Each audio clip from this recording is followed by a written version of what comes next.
है धन्य तेरी माया जग में, वो दुनिया के रखवाले, शिव शंकर डमरू वाले, शिव शंकर डमरू वाले।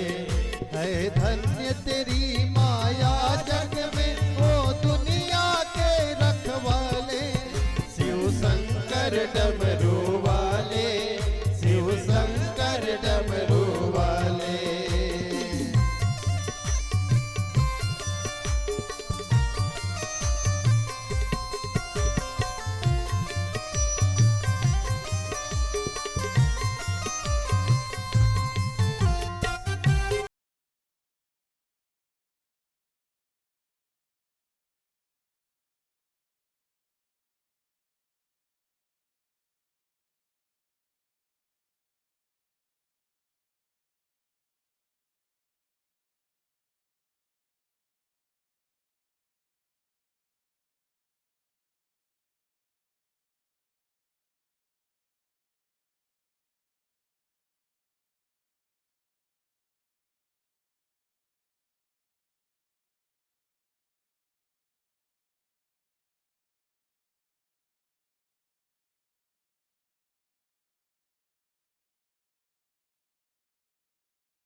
दुनिया में तेरे जैसा वरदानी, भोलेनाथ भोलेनाथ भोलेनाथ। है कोई नहीं इस दुनिया में तेरे जैसा वरदानी, नित सुमिरन करते नाम तेरा सब संत ऋषि मुनि ज्ञानी, सब संत ऋषि मुनि ज्ञानी। ना जाने खुशी होकर तू क्या से क्या कर डाले, शिव शंकर डमरू वाले, शिव शंकर डमरू वाले। है धन्य तेरी माया जग में, वो दुनिया के रखवाले, शिव शंकर डमरू वाले, शिव शंकर डमरू वाले। है धन्य तेरी माया जग में, वो दुनिया के रखवाले, शिव शंकर डमरू वाले, शिव शंकर डमरू वाले, शिव शंकर डमरू वाले, शिव शंकर डमरू वाले, शिव शंकर डमरू वाले, शिव शंकर डमरू वाले, शिव शंकर डमरू वाले, शिव शंकर डमरू वाले। बोले शंकर भगवान की जय हो। और इस प्रकार से शिलाद मुनि जो है वह भोलेनाथ की तपस्या करते हैं।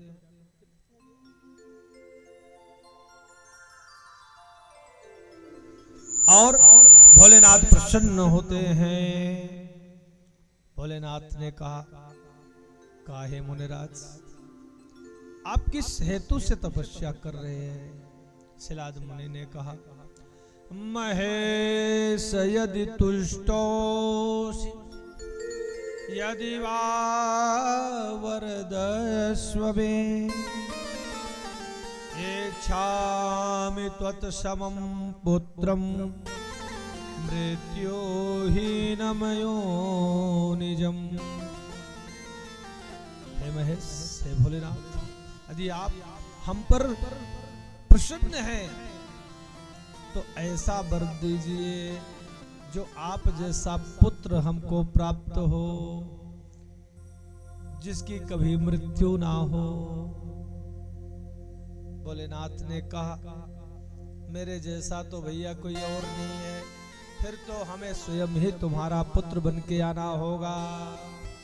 सो इसलिए हे मुनिराज आप पधारो, आपको मैं वर देता हूँ, आपको मैं आश्वासन देता हूँ, मैं स्वयं अपने स्वरूप में ही तुम्हारे घर जन्म लूंगा।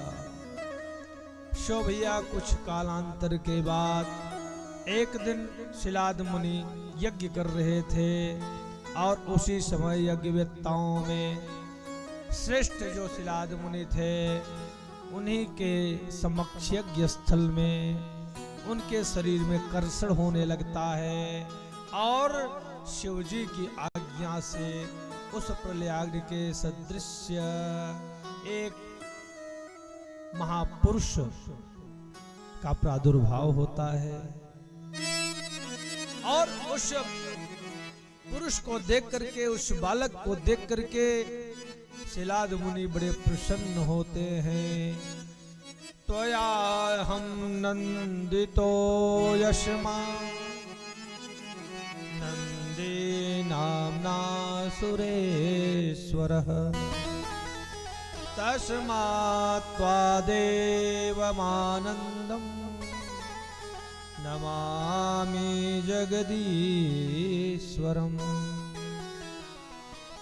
हे भोलेनाथ, आपके आशीर्वाद से इस पुरुष को देख करके, इस बालक को देख करके हमारे अंतर मन में जो अपार आनंद हुआ है, इसीलिए इसका नाम नंदी रखता हूं। और उस बालक का नाम नंदी रख दिया। और जैसे ही भोलेनाथ ने देखा कि शिलाद मुनि बड़े प्रसन्न हैं, सो उन्होंने शिलाद मुनि को कहा हे मुनिराज, अब यह नंदी स्वरूप मेरा जो है वह एक जन्म में नहीं, जब तक यह कल्प होगा, जब तक सृष्टि होगी तब तक यह जन्म और मृत्यु से परे होगा, इसका अंत नहीं होगा। सो आपको जो हमने वरदान दिया था वह यथार्थ हुआ। और भोलेनाथ की तपस्या करने के लिए वो जो नंदी थे वो जाकर के भगवान भोलेनाथ की तपस्या में रत हो गए, तपस्या करने लगे। भगवान भोलेनाथ प्रसन्न हुए। शैलादे वरदो हम ते तपसानेन तोषितः साधु तप्तं त्वया धीमन् ब्रह्यत्ते मनोगतम्। शिव जी बोले हे शिलाद मुनि के पुत्र, हे शिलाद पुत्र, आपने जो घोर तपस्या किया है इससे हम संतुष्ट हुए हैं। आपको क्या चाहिए, आपकी क्या अभिलाषा है, आपकी जो भी मनोकामना हो उसे हम पूर्ण करेंगे। नंदी ने भगवान के पैरों को पकड़ करके निवेदन किया, नमस्कार किया, कहा हे प्रभु आपका दर्शन ही अमोघ है, जिसको आपका दर्शन प्राप्त हो जाए भला वह संसारिक तुच्छ पदार्थों के लिए फिर क्यों याचना करेगा।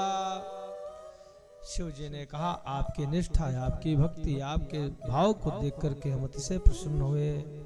सो हे नंदीराज, हम आपको अपने गढ़ों में प्रधान सेवक पद पर नियुक्त करते हैं। आज से आप सदैव हमारे साथ हमारे गढ़ बन करके और हमारा संयोग प्राप्त करोगे।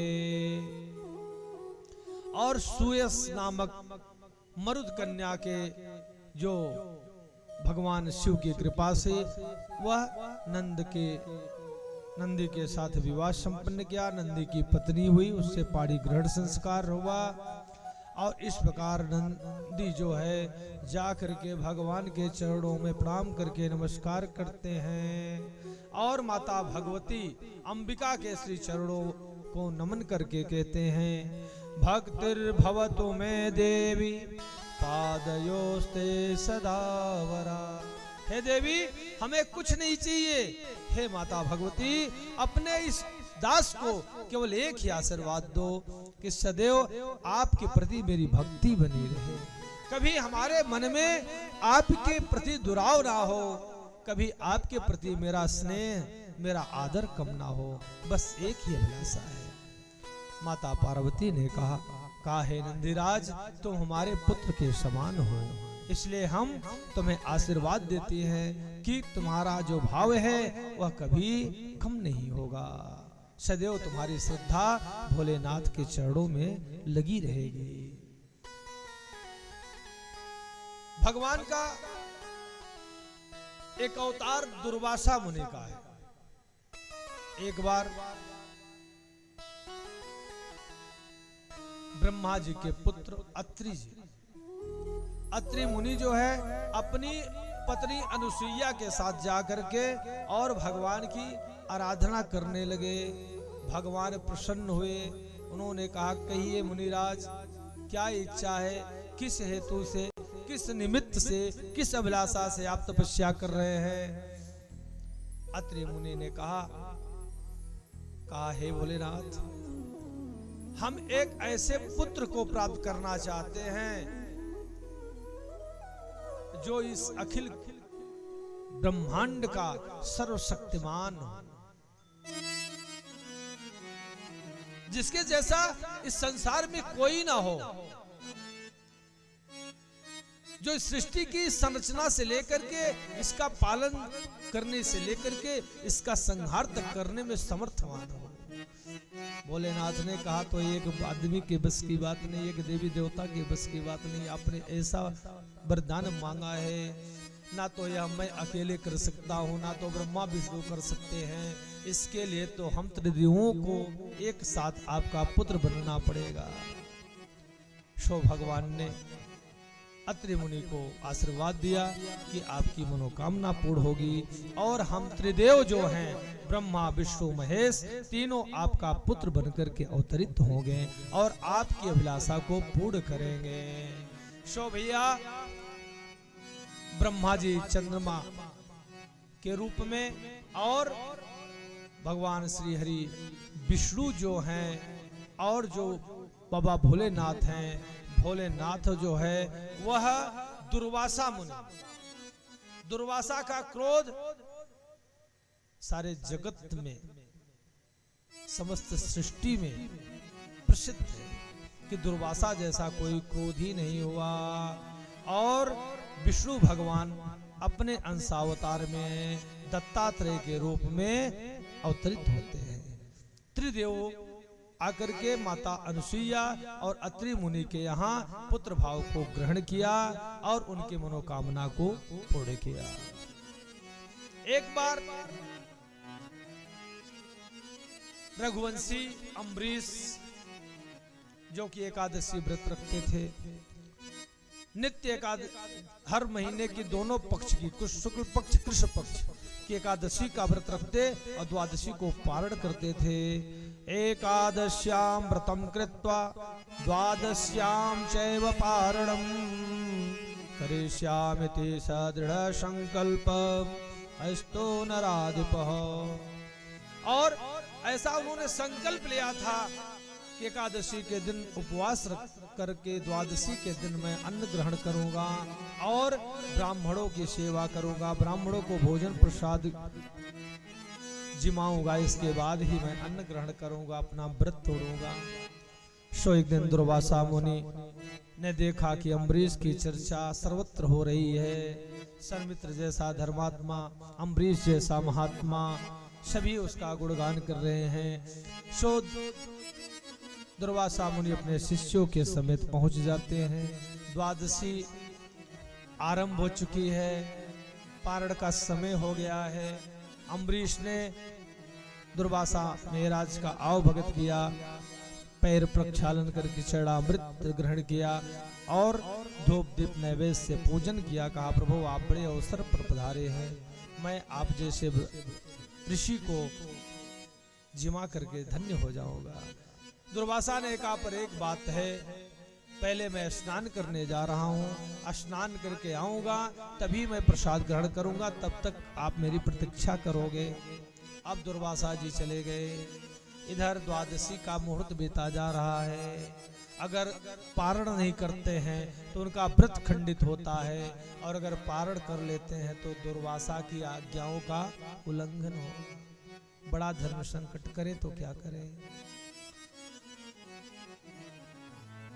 वहां जो ब्राह्मण विद्वान इकट्ठा थे उन्होंने कहा हे राजेंद्र, यदि किसी व्रत के उपरांत अगर पारण करना हो तो जल पीकर भी पारण किया जा सकता है, और जल पीना दुर्वासा मुनि का अपमान भी नहीं होगा और आपके व्रत का संकल्प भी पूरा हो जाएगा। सो हे राजेंद्र, आप जल पी करके अपने व्रत को पूर्ण करें, और जब दुर्वासा मुनि पधारेंगे तो उनको भोजन प्रसाद कराने के बाद ही आप अन्न ग्रहण करिए। और जैसे ही अम्बरीश महाराज जल ग्रहण करने लगते हैं वैसे दुर्वासा, अरे पाखंडी, तो दुनिया में धर्मात्मा बना फिरता है, साधु संतों की आज्ञाओं की अवहेलना करता है, आतिथ्य मर्यादा की अवहेलना करता है। मैं तेरे घर पर अतिथि बनकर आया और मेरे आने से पहले तूने अपना व्रत तोड़ दिया। दुनिया भर का आक्षेप लगाने लगे, भला बुरा कहने लगे। बड़ी चिंता, अम्बरीश बेचारे कुछ नहीं बोल रहे। बोले महाराज, हमने तो वही किया जो ब्राह्मणों ने, विद्वानों ने, संतों ने हमको आदेश दिया। दुर्वासा जी ने कहा तो पाखंडी है। अम्बरीश ने कहा प्रभु, इस अपराध के लिए क्षमा चाहता हूं। दुर्वासा ने कहा तू क्षमा के योग्य नहीं है, और जैसे ही अपनी जटा उखाड़ कर पटकी कृत्या नामक भयंकर राक्षसी, और वह अम्बरीश को भक्षण करने के लिए दौड़ती है, तब तक भगवान श्री हरि का सुदर्शन चक्र उसका संहार कर देता है और वह दुर्वासा की ओर बढ़ता है। दुर्वासा उस चक्र के तीव्र तप के प्रभाव से व्यथित हो जाते हैं और भागना शुरू कर देते हैं। चक्र पीछे पीछे जा रहा है, चक्र पीछा नहीं छोड़ रहा है। सो दुर्वासा मुनि भागते भागते ब्रह्मा जी के पास गए, बोले रक्षा करो। बोले मैं रक्षा नहीं कर सकता, जो भगवान के भक्तों का अपराधी हो उसकी रक्षा संसार में कोई नहीं कर सकता। भागे भागे शिव जी के पास गए, बोले भोलेनाथ आप तो रक्षा करिए। शिव जी ने कहा हमारे बस की बात नहीं है, क्योंकि हम त्रिदुओं का जो द्रोह करता है, हम त्रिदुओं के भक्तों का जो विरोध करता है, हम कभी उसका सहयोग नहीं करते हैं। नारायण के पास गए, बोले श्री हरि आप ही रक्षा करो, आप तो ब्राह्मणों के अनन्य भक्त हैं। श्री हरि ने कहा मैं रक्षा तो कर देता, पर मेरा चक्र स्वयं मेरे अधीन नहीं है। अहम भक्त पराधीनो, क्योंकि मैं स्वयं भक्तों के अधीन रहता हूँ। हे दुर्वासा मुनि, मैं रहता तो क्षीर सागर में हूँ, पर वास्तविक मेरा जो निवास है, ना हम वसामि वैकुंठे योगी नाम हृदय न च मद भक्ता यत्र गायन्ति तत्र तिष्ठामि नारद। भगवान ने कहा है कि मैं न तो वैकुंठ में रहता हूँ, न तो सत्यलोक में रहता हूँ, मैं तो सदैव अपने भक्तों के मन मंदिर में रहता हूँ, जहां मेरे नाम का गुणगान और कीर्तन होता है, मेरा वही निवास रहता है। श्री हरि ने कहा मेरे बस की बात नहीं है, मैं इस चक्र को शांत नहीं कर सकता। इस चक्र को शांत तो केवल हमारा भक्त अम्बरीश ही कर सकता है। भागे भागे आए, अम्बरीश के चरणों में दुर्वासा जी गिर पड़े, बोले क्षमा कर दो। दुर्वासा मुनि ने जब क्षमा मांगे, अम्बरीश ने कहा हे मुनिराज, हम जैसे तुच्छ जीव के सामने आप जैसा संत, आप जैसा ऋषि हमारा पैर स्पर्श करे यह उचित नहीं है। इतना बड़ा पाप मत लगाओ मुझ पर, इतना बड़ा पाप मत ला दो मुझ पर, सौंपो मुझ पर। बोले तो क्या करें? बोले हे चक्रदेव, यदि मैंने कभी किसी का अनहित ना किया हो, मैंने किसी का अपकार ना किया हो, मैंने अपने नियम का भंग ना किया हो, तो यह चक्र शांत हो जाए। और जैसे ही अम्बरीश ने निवेदन किया, वह चक्र शांत हो गया। दुर्वासा जी ने कहा हे अम्बरीश, हम यही सोचते हैं कि हम साधु संत जो हैं, हम मुनि जो हैं, ऋषि जो हैं, वह कंदराओं में बैठकर साधना करते हैं, भगवान की तपस्या करते हैं, सो हमारे जैसा कोई और तपस्वी नहीं होगा। परंतु आप जैसे भक्तों को हम भी प्रणाम करते हैं। भक्ति करने के लिए तपस्या की आवश्यकता नहीं है, भक्ति करने के लिए बेस की आवश्यकता नहीं है, भक्ति करने के लिए कहीं साधना करने की आवश्यकता नहीं। भक्ति तो केवल एक स्वभाव होता है। जिसके स्वभाव में साधुता आ जाए, जिसके विचारों में सज्जनता आ जाए, वही भक्त हो जाता है। इसलिए हे अम्बरीश महाराज, आप जैसे भक्त को हम सत सत नमन करते हैं, प्रणाम करते हैं। बोलिए भक्त भगवान की जय हो। और भगवान जो है सदैव भक्तों के अधीन रहा करते हैं। इसीलिए तो जो भक्त होते हैं वह संसार के संबंधों में आसक्त नहीं होते, वह जगत में नहीं फंसते, वह भगवान को ही अपना मान करके और अपने जीवन का तादाम्य जो है तार उससे जोड़ लेते हैं, उससे अपना संबंध जोड़ लेते हैं। सांसारिक संबंधों की केवल औपचारिकता पूरी करते हैं, बाकी उनका मन, उनकी श्वास हर पल भगवान के नामों का स्मरण करती रहती है।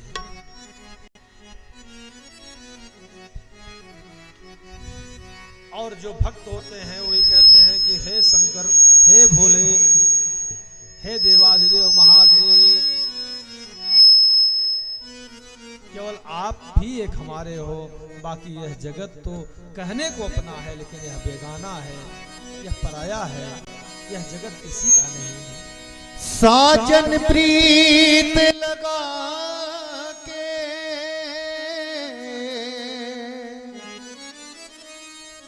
दूर देश मत जा,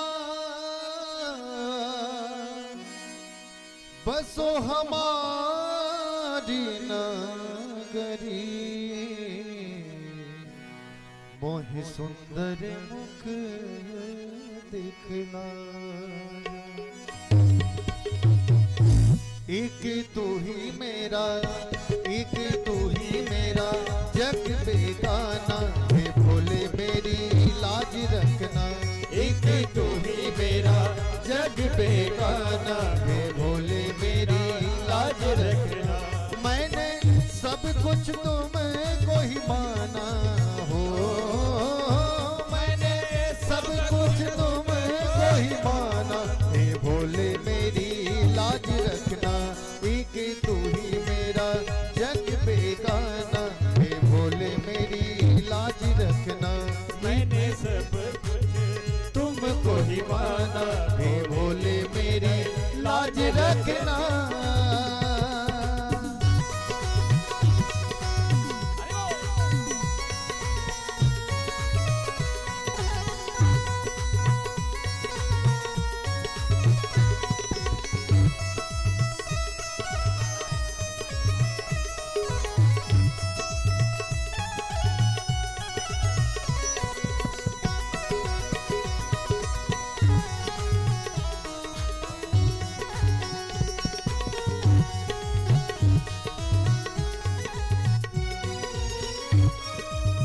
जीवन सफर में जब मैं हारूं, हो जीवन सफर में जब मैं हारूं, तब है शंकर तुमको पुकारूं। जीवन सफर में जब मैं हारूं, तब है भोले तुमको पुकारूं। बन के साथी दौड़े, बन के साथी दौड़े, तुम चले आना, हे भोले मेरी लाज रखना। एक तू ही मेरा जग बेगाना, हे भोले मेरी लाज रखना।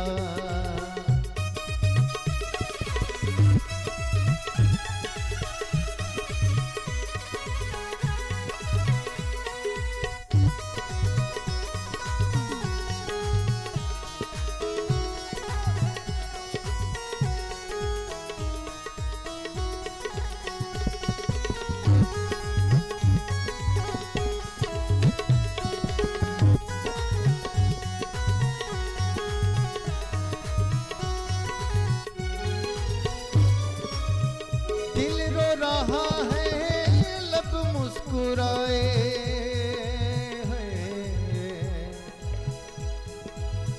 दिल रो रहा है लब मुस्कुराए, तू सब जानता है तुझे क्या बताए, दिल रो रहा है लब मुस्कुराए, तू सब जानता है तुझे क्या बताए, क्या हकीकत है, क्या हकीकत है, क्या है तराना, मेरी लाज रखना, एक तू ही मेरा जग बेगाना, हे भोले मेरी लाज रखना।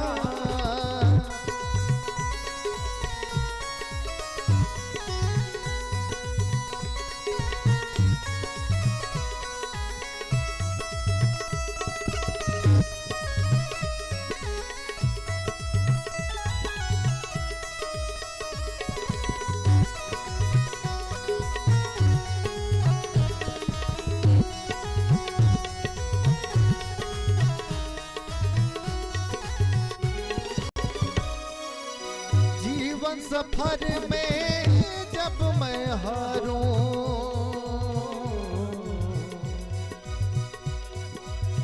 किसी के हाथ में हीरा, किसी के कान में हीरा, किसी के हाथ में हीरा, किसी के कान में हीरा, मुझे हीरो से क्या मतलब, मुझे हीरो से क्या मतलब, हमारे भोले हैं हीरा, तुझ बिन जीना क्या जीना, तुझ बिन जीना क्या जीना, तुझ बिन जीना क्या जीना, तुझ बिन जीना क्या, क्या हकीकत है, क्या हकीकत है, क्या है फसाना, हे भोले मेरी लाज रखना, एक तू ही मेरा जग बेगाना, हे भोले मेरी लाज रखना, मैंने सब कुछ तुमको ही माना,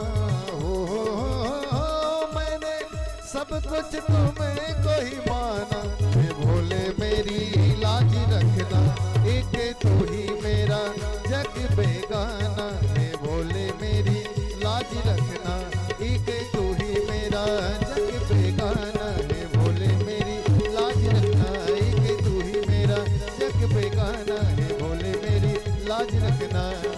हो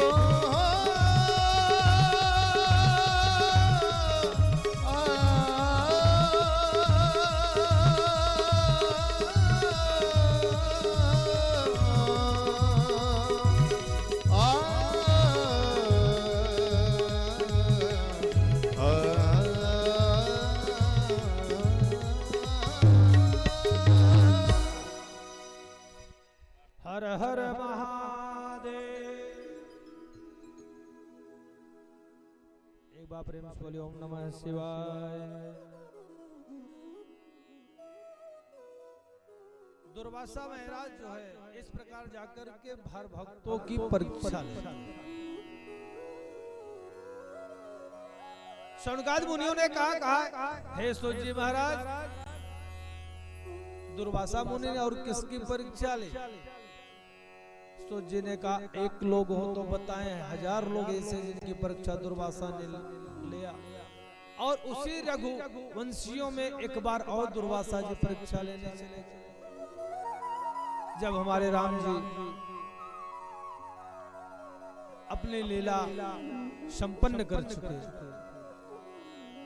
काल आकर के भगवान राम जी से कहा हे राघवेंद्र सरकार, मैं आपसे गुप्त मंत्रणा करना चाहता हूँ, मैं आपसे एक ऐसी मीटिंग करना चाहता हूँ जिसमें केवल हमारे और आपके अतिरिक्त कोई और नहीं होगा, तीसरा कोई वहां उपस्थित नहीं होगा। राम जी ने कहा कोई बात नहीं। और राम जी जैसे दुर्वासा मुनि को लेकर के और एक महल के सैन्य कक्ष में जाते हैं। लक्ष्मण को बुलाया, कहा लखनलाल मेरे भाई आप इस प्रमुख द्वार पर प्रहरी बन के खड़ी रहना, और जब तक हमारी मंत्रणा चले किसी का भी प्रवेश नहीं होना चाहिए, किसी को अंदर आने की अनुमति नहीं। लक्ष्मण ने कहा है भैया जब आपने आदेश दिया तो आपके आदेश का हम पालन करेंगे। जब तक आपकी मुद्रा होगी कोई और प्रवेश नहीं कर सकता। राम जी गए काल के साथ अपनी मंत्रणा करने लगे। उसी समय दुर्वासा मुनि पहुंच गए। दुर्वासा मुनि ने जैसे प्रवेश किया, लक्ष्मण ने प्रणाम किया। लक्ष्मण ने कहा, कहिए ऋषिराज आपकी क्या सेवा करें? बोले, सेवा नहीं, राम जी से मुझे कुछ कार्य है और राम जी से कुछ विचार विमर्श करना है।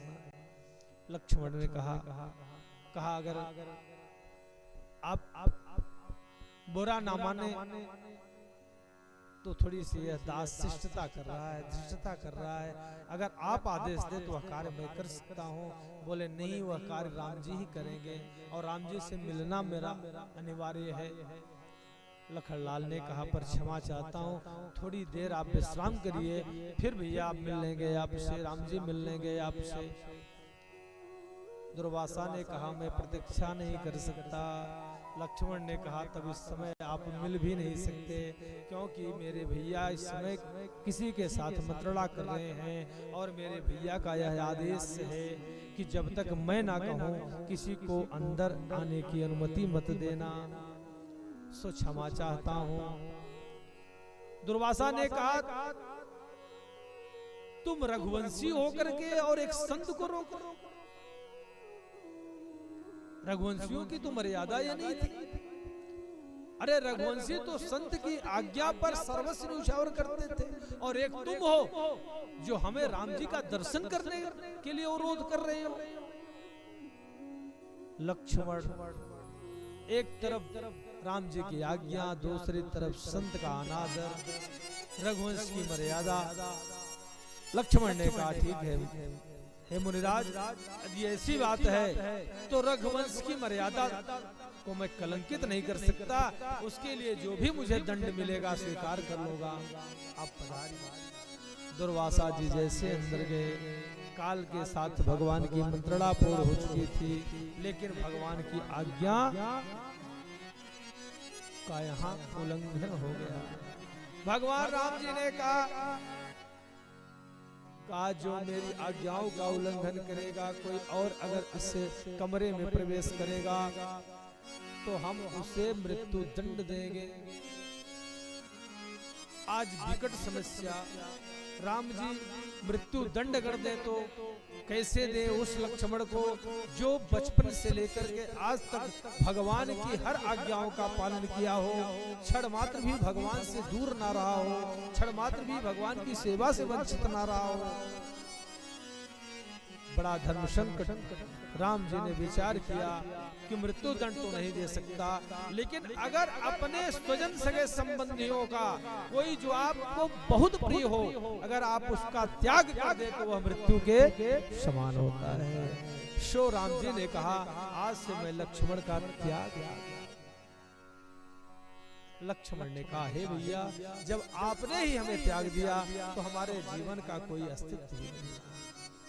आपकी सेवा के लिए तो यह दास यह शरीर धारण करके इस धरा पर अवतरित हुआ था, और जब आपने ही सेवा से वंचित कर दिया तो इस धराधाम पर रहने का मेरा कोई अभिप्राय नहीं है। और लक्ष्मण जी जाकर के सरयू में अपने शरीर को उन्होंने छोड़कर शेष अवतार जो धारण किया था शरीर, उन्होंने पुनः अपने स्वरूप में विलीन हो जाते। सुत जी महाराज कहते हैं शौनकादृशियों, इसी प्रकार दुर्वासा मुनि ने अनेकानेक भक्तों की परीक्षा लिया। इसलिए विस्तार के भय से दुर्वासा जी के चित्त को नमस्कार किया और शिव पुराण की कथा में आगे प्रवेश किया।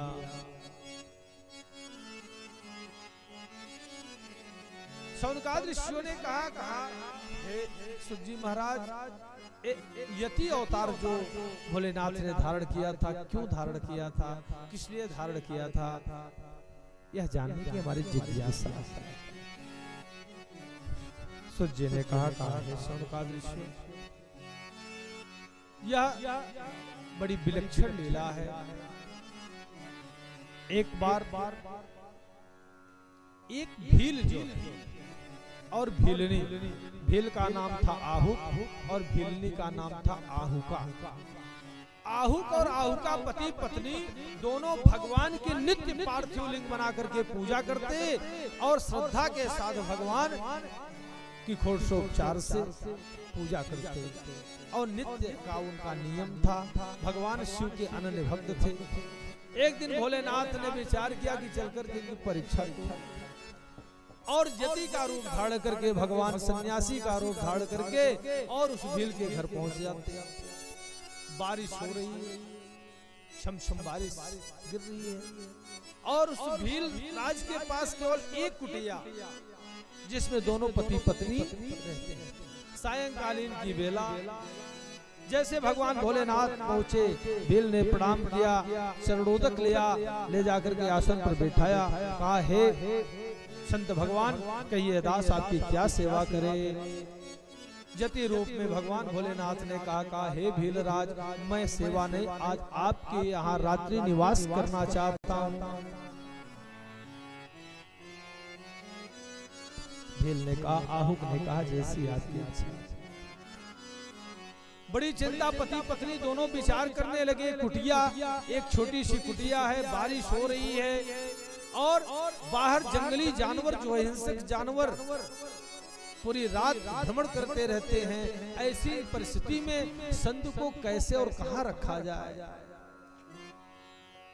और अगर संत को निरादर करके लौटा देते हैं तो आतिथ्य मर्यादा का नाश होगा, आतिथ्य मर्यादा की अवहेलना होगी। बड़ी चिंता। आहुक ने कहा, देवी, मैं ये सोचता हूँ कि आप और ये जति इस कुटिया में रह जाओ और मैं बाहर रह करके कुटिया की रक्षा करूं। भीलनी ने कहा, आहुका ने कहा, हे स्वामी, यह उचित नहीं होगा, क्योंकि यह मर्यादा नहीं है और एक सन्यासी और एक स्त्री एक कुटिया में रहे, लौकिक रीत से अभी उचित नहीं है। तो इसलिए मैं निवेदन कर रही हूँ, आप जो है महाराज जी, संत जी के साथ रहिए और मैं कुटिया के बाहर बैठ करके रात्रि व्यतीत कर लूंगी। लेकिन आहुक हट करके कहता है, नहीं, आप स्त्री हो और स्त्री अकेले बैठ करके निर्जन वन में, जहाँ नाना प्रकार के हिंसक पशु और हिंसक नाना प्रकार के ऐसे क्रूर और निर्दयी पशु पक्षी आ रहे हैं, ऐसे सांप और बिच्छू चल रहे हैं कि कुछ भी घटना हो सकती है। सो हे देवी, आप कुटिया में पधारो, मैं बाहर बैठ करके अस्त्र शस्त्र लेकर के रक्षा करूंगा। और जाकर के वह अपने कुल्हाड़ी लेकर के कुटिया के द्वार पर बैठ जाता है। कुटिया के अंदर वो आहुका, भील की पत्नी और भगवान भोलेनाथ जो जति रूप में आए थे वो निवास करते हैं। रात्रि में हिंसक पशु आता है और भील गोविंदाय नमो नमः कर लेता है। गोविंदाय उनको भक्षण कर जाता है, मृत्यु हो जाती है उसकी। सो जब सुबह जब आहुक की पत्नी ने दरवाजा खोला तो देख क्या रही, उसका पति स्वरूप में पड़ा है। लेकिन आहुका ने बिलाप, उसकी पत्नी ने धैर्य धारण करके हाथ जोड़ करके यति भगवान से कहती है, मुनिराज, हे संत भगवान, यह जीवन और मृत्यु तो संसार का नियम है। हमें तो गर्व है कि हमारे पति देव ने आतिथ्य मर्यादा के लिए, संत की सेवा के लिए और एक गृहस्थ धर्म को निभाने के लिए, गृहस्थ धर्म की मर्यादा की रक्षा के लिए स्वयं अपने प्राणों का बलिदान दे दिया। हमें तो अपने पति के ऊपर गर्व कर। बाबा भोलेनाथ स्तब्ध कर दिए। उन्होंने कहा, धन्य हो देवी, एक भीलनी के अंतर्मन में इतनी बड़ी निष्ठा, भगवान के प्रति, संत के प्रति इतनी बड़ी श्रद्धा, एक अतिथि के लिए इतना बड़ा भाव कि उसका पति 100 रूप में पड़ा है पर वह विलाप भी नहीं कर रहा। सुत जी महाराज कहते हैं शौनकादि ऋषियों से कि हे शौनकादि ऋषियों, जो शिव भक्त होते हैं, जो शिव के श्री चरणों में प्रेम रखने वाले होते हैं, वो कभी दुख और सुख से घबराते नहीं। वो हर स्थिति परिस्थिति में सम रह करके, धैर्य धारण करके और भगवान के प्रति निष्ठा रख करके भगवान पर पूर्ण विश्वास रखते हैं। आज वही स्थिति आउका की है। आउका कहती है हे महाराज, जो होना था, जो नियति थी, जो विधि का विधान था, सो हो गया। पर आपके आतिथ्य की मर्यादा का हमने जो रक्षा की है, इसके लिए हम अपने पति के इस सौ पर भी गौरवान्वित हैं। हमें कोई दुख नहीं, कोई खेद नहीं, क्योंकि जिसको भोलेनाथ का सहारा हो, जिसको उनके चरणों में लगाओ हो, वह कभी निराश नहीं होता, कभी दुखी नहीं होता।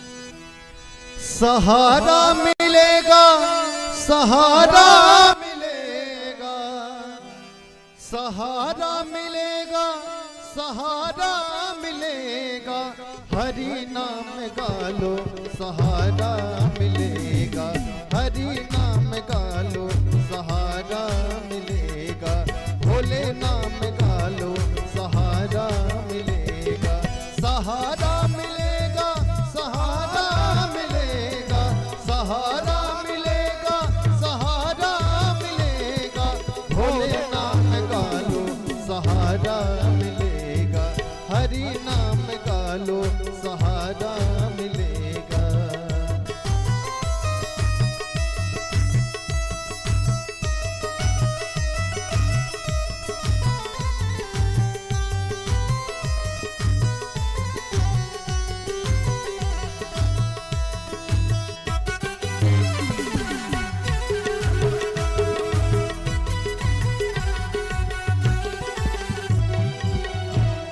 चुभेंगे न दुख दर्द त्रिशूल बनकर, चुभेंगे न दुख दर्द त्रिशूल बनकर, महकने लगोगे तुम फूल बनकर, महकने लगोगे तुम फूल बनकर, जब उनकी कृपा का इशारा मिलेगा, जब उनकी कृपा का इशारा मिलेगा, सहारा मिलेगा, सहारा मिलेगा, सहारा मिलेगा, सहारा मिलेगा, भोले नाम गालो सहारा मिलेगा, हरि नाम गालो सहारा मिलेगा।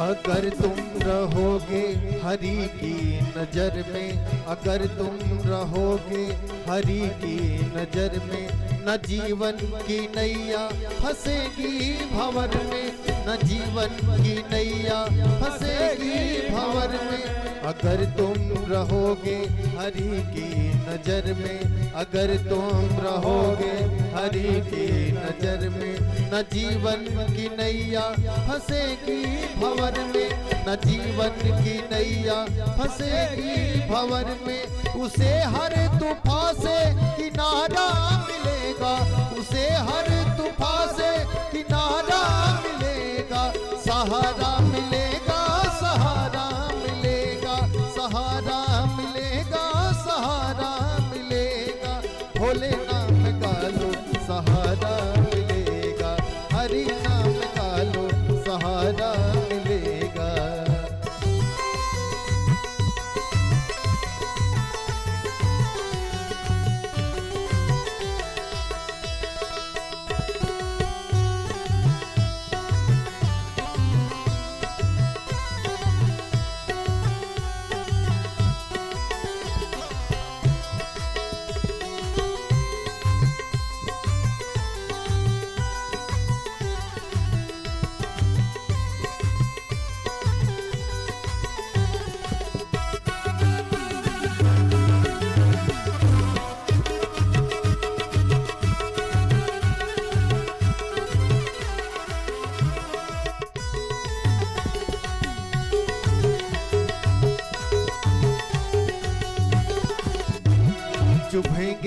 न दुख दर्द त्रिशूल बनकर, चुभेंगे न दुख दर्द त्रिशूल बनकर, महकने लगोगे तुम फूल बनकर, महकने लगोगे तुम फूल बनकर।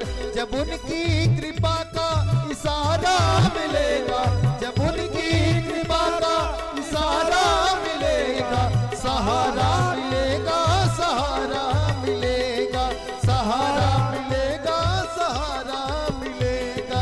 हरि गुण गालो सहारा मिलेगा, भोले नाम गालो सहारा मिलेगा, हरि गुण गालो सहारा मिलेगा, भोले नाम गालो सहारा मिलेगा, हरि नाम गालो सहारा मिलेगा, भोले नाम गालो सहारा मिलेगा।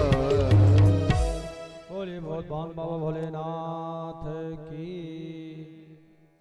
इस प्रकार आहुका जो है आतिथ्य धर्म का पालन करती है और शिव पुराण में उत्तर संहिता में लिखा है अतिथिर्यस्य भग्नाशु गृहात् प्रते निवर्तते स तस्मै दुष्कृतं दत्त्वा पुण्यमादाय गच्छति। कि जिसके घर से अतिथि निराश होकर के लौट जाता है, वापस चला जाता है, वह अपना पाप देकर के बदले में उसका पुण्य लेकर चला जाता है। जीवन में यदि हमारे आपके दरवाजे से कोई अतिथि आता है और निराश होकर के दुखी होकर के वो वापस जाता है, तो वह अपना पाप हमें आपको देख करके हमारे आपके जीवन के सुकृत जो पुण्य है वह उन्हें साथ लेकर चला जाता है। इसीलिए कभी भी अतिथि को दुखी नहीं करना चाहिए, अतिथि को कष्ट नहीं देना चाहिए, जहां तक हो सके उसकी सेवा करनी चाहिए। और अतिथि जब दरवाजे पर आ जाए तो उसके जो यथा योग्य सामर्थ्यता हो सेवा में उपस्थित होना चाहिए। और जब आपके दरवाजे से जाने लगे तो कम से कम 4 पग जाकर के उसे छोड़कर आना चाहिए। अतिथि अगर आपके घर आता है और वह जा रहा है तो कम से कम आप अपने घर की सीमा तक, अपने दरवाजे की सीमा तक उसे छोड़ने अवश्य जाइए। यह अतिथि की मर्यादा है। और उसे जो प्रिय हो, जो उसे अच्छा लगता हो, उन सारी पदार्थों से उसकी सेवा करनी चाहिए। चक्षुरुद्यान मनो दद्यात् वाचं दद्याच सो नृतां अनुव्रजेदुपासीत स यज्ञः पंच दक्षिणा। यदि कोई अतिथि घर पर आ जाए तो उसको प्रसन्न दृष्टि से देखें, कभी उसके लिए मन में कुभाव नहीं आना चाहिए। अगर कोई मेहमान आ जाए, कोई अतिथि आ जाए, कोई संत आ जाए, कोई आपका इष्ट मित्र बंधु बांधव आ जाए तो सम्मान की दृष्टि से प्रसन्नता से उसकी ओर देखो। अब ऐसा ना देखो, ऐसा मन में भाव ना लाओ पता नहीं कहां से पधार जाने कहां से समस्या बनकर आएगी, ऐसा भाव नहीं होना चाहिए। बल्कि प्रसन्न होना चाहिए कि परमात्मा को धन्यवाद देना चाहिए कि हमें इस योग्य बनाया है कि कोई हमारे द्वार पर आया है, कोई अतिथि आया है, कोई मेहमान आया है, और उसकी सेवा में मन लगा करके जो भी हो, जो भी सामग्री हो उसको समर्पित करना चाहिए। मीठी मीठी बातों से, मधुर मधुर बातों से बोल करके उसे प्रसन्न करना चाहिए। उल्टी सीधी बातें उसके सामने न करें, उसे अच्छी बातों से प्रसन्न रखें। और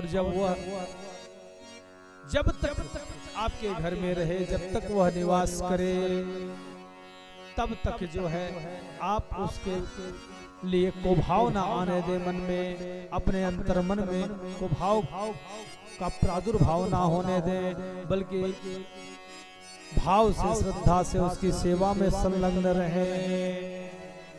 और जब वह जाने लगे तो उसके पीछे पीछे कुछ दूर तक उसे छोड़ने जाए, उसको विदा करें। यही आतिथ्य की मर्यादा है और यही आतिथ्य का धर्म है।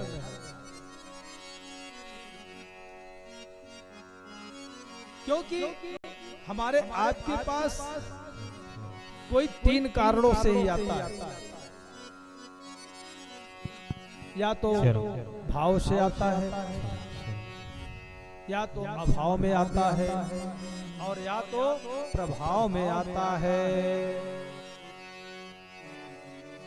अगर कोई भाव में आपके सामने आता है, आपके पास आता है,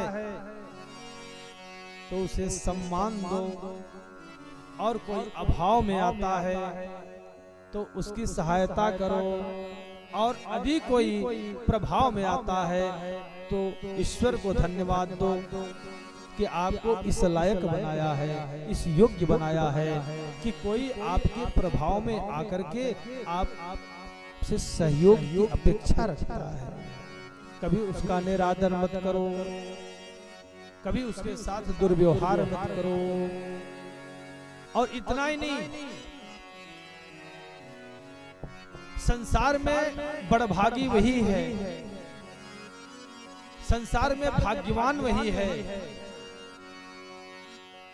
जिसके यहाँ अतिथि आते हैं और भोजन प्रसाद ग्रहण करते हैं, जिसके यहाँ आतिथ्य सत्कार प्राप्त होता है। जे करे दुआरे अतरे खोतरे, जे करे दुआरे अतरे खोतरे, अहराय तिथि का जो रायल नाही, बाजे मथानी नहीं आंगने, दूधवा दहिया के उपायल नाही। बाल गोपाल के खेलत ते, बाल गोपाल के खेलत ते, धोतिया कुरताल थरायल नाही। धन लाख तिजोरी भरी रहियो, धन लाख तिजोरी भरी रहियो, पर गृहस्थी का सुख पायल नाही। जिसके यहाँ 4-6 लोग अतिथि लोग आकर के, साधु संत इष्ट मित्र आकर के भोजन प्रसाद न ग्रहण करते हो, जिसके यहाँ दूध दही ना हो, किसी की सेवा ना हो, और जिसके यहाँ छोटे बालक ना हो, गोद में आकर के कपड़े जो है मैले कर देते हो, उसके यहाँ करोड़ों रुपए तिजोरी में भरी हो, किस काम का? वह दिन रात उसी की आरती उतारे। तो आतिथ्य की मर्यादा होना चाहिए। इस प्रकार आहुका जो है और आहुक जो है वह अपने आतिथ्य को प्रसन्न करने के लिए, अपने आतिथ्य धर्म का पालन करने के लिए, एक संत की मर्यादा के लिए और एक भक्त की मर्यादा के लिए उन्होंने अपने प्राण का बलिदान कर दिया। सुध जी महाराज कहते हैं हे शौनकादिऋषियों, ऐसे परम शिव भक्त पर भोलेनाथ प्रसन्न हो जाते हैं। भोलेनाथ ने कहा आप दोनों की भक्ति, आप दोनों का भाव, आप दोनों का जो हमारे प्रति स्नेह है वह सराहनीय है। और भगवान जति भेष में जो भोलेनाथ गए थे वह अपने स्वरूप में आकर के दर्शन देते हैं। बोलिए भूत भवन भोलेनाथ की जय। हर हर महादेव। भगवान उनकी प्रशंसा करने लगते हैं। ए तस्मिन् तरे साक्षात् पुरः प्रादुर्भूतो शिवः। भगवान साक्षात अपने स्वरूप में आ जाते हैं और अपने स्वरूप में आकर के दर्शन देते हैं और कहते हैं हे हमारे अनन्य भक्त आहुक और आहुका, तुम दोनों पर मैं प्रसन्न होकर के आशीर्वाद देता हूँ। निषद नगर का तुम जो है वह दमयंती बन करके अवतरित धराधाम पर होंगे और मैं हंस रूप में तुम दोनों का पुनः संयोग कराऊंगा और तुम दोनों का विवाह संपन्न होगा। और इसीलिए वही आहुक और आहुका जो है अगले जन्म में राजा नल और दमयंती के रूप में इस धराधाम पर अवतरित होते हैं। और भगवान जो जति भेष में आए थे वही हंस रूप में प्रकट होकर के दोनों को प्रेम वार्ता को एक दूसरे के प्रति आकर्षण और प्रेम और स्नेह का संदेश देकर के दोनों का विवाह संपन्न कराते हैं। बोलिए भूत भवन बाबा भोलेनाथ की जय हो। शिव महापुराण की कथा में 12 ज्योतिर्लिंग की कथा आती है जो भोलेनाथ के 12 ज्योतिर्लिंग हैं। शौनकादि ऋषियों ने कहा सूत जी महाराज से कि हे महाराज हमें भगवान भोलेनाथ के जो 12 ज्योतिर्लिंग हैं उनके विषय में जानने की उत्कंठा है, अभिलाषा है। हम जानना चाहते हैं कि भगवान ने कहां कहां और किस कारण से, किस प्रयोजन से, किस हेतु से अपना जो है वह ज्योतिर्मय लिंग स्वरूप स्थापित किया था। सो कृपा करके आप बताएं। भगवान भोलेनाथ का जो भक्त होता है, जैसे आहुक और आहुका का आपने अभी लीलाओं का श्रवण किया, चाहे जैसे जिस भाव से है, भगवान कभी यह नहीं देखते कि मेरा भक्त कुलीन है, संस्कार युक्त है या नीच है या चांडाल है, वह कभी भेद नहीं करते। वह तो केवल भक्तों की भावना को देखते हैं। भोलेनाथ का जो भक्त होता है वह किस जाति का है, वह किस कुल का है, इससे कोई अभिप्राय नहीं। अगर भगवान को कुछ स्वीकार है तो वह है केवल भगवान के प्रति श्रद्धा, भगवान के प्रति प्रेम और भोलेनाथ के प्रति हमारा आपका भाव। और इसीलिए जो अच्छे हैं, बुरे हैं, चाहे जैसे हैं, लेकिन निष्कपट भाव से, निस्वार्थ भाव से, निष्प्रयोजन जो भगवान के चरणों में स्नेह कर लेते हैं, प्रेम कर लेते हैं, भोलेनाथ उन्हें अपने शरण में ग्रहण कर लेते हैं। इसमें कोई संशय नहीं है। इसलिए आइए हम भी जैसे भले हैं, बुरे हैं, भगवान को समर्पित हो जाएं।